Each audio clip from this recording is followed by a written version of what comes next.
Good evening friends. I hope आप सभी बहुत अच्छे होंगे।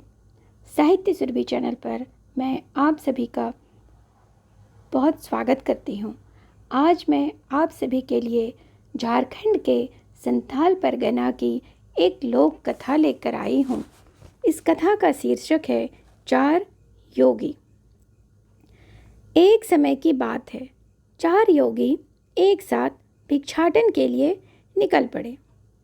उन्हें समझ नहीं आ रहा था कि वे सबसे पहले किसके पास भिक्षा मांगने जाएं। तो सबने आपस में मिलकर सलाह मशविरा किया।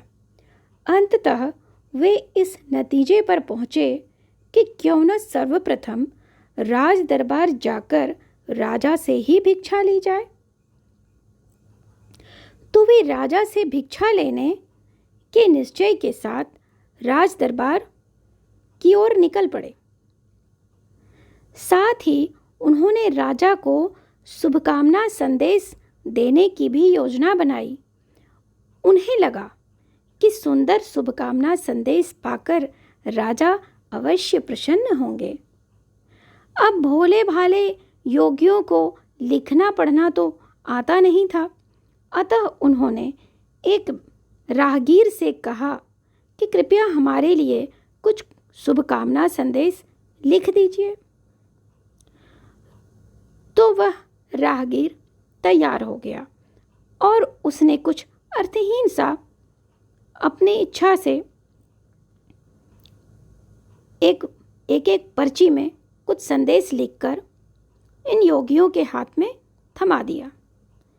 सभी योगी राज दरबार की ओर निकल पड़े और राज दरबार पहुंचकर उन्होंने राजा को शुभकामना संदेश भेंट कर दी। अब वे तो इस बात से अनभिज्ञ थे कि उस व्यक्ति ने संदेश में क्या लिखा है। राजा ने जब संदेश पढ़ा तो उन्हें कुछ भी समझ नहीं आ रहा था, क्योंकि उसमें कुछ भी स्पष्ट नहीं लिखा था। और योगियों को तो कुछ राजा परेशान ही दिख रहे थे। उनके चेहरे पर परेशानी की रेखाएं साफ झलक रही थी।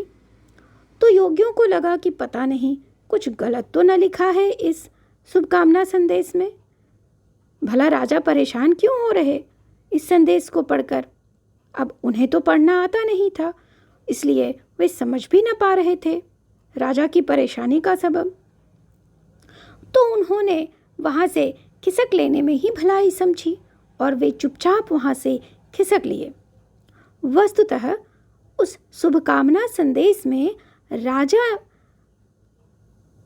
के महल में राजा की हत्या के षड्यंत्र का पर्दाफाश क्रमवार तरीके से किया गया था। उस राजमहल में काम करने वाले लोग राजा से बहुत ईर्ष्या रखते थे, अतः वे राजा को अपने रास्ते से हटाना चाहते थे और इसके लिए वे किसी भी हद तक जा सकते थे। और तभी तो उन्होंने राजा के हत्या की योजना बनाई और उसकी तहसीलदार ने उस घटना को अंजाम देने के लिए नाई को राजा का सर कलम करने का आदेश दिया। नाजिर से कहा कि वह राजा के पैसे एवं हीरे जवाहरात चुरा ले। जैसे जैसे वे अपने षड्यंत्र को अंजाम देते, वैसे वैसे राजा एक एक कर योगियों द्वारा दिए गए संदेश को पढ़ रहे थे और उन कड़ियों को जोड़ते जा रहे थे। और इस तरह उन्हें तहसीलदार, नाई और नाजिर के षड्यंत्र का पता चला और उनके जान की रक्षा हो पाई। राजा ने उन तीनों दोषियों को दंडित किया, साथ ही अपनी जान बचाने वाले योगियों को इनाम देने के लिए उन्हें खोजने निकल पड़े। ये कहानी यहीं समाप्त होती है।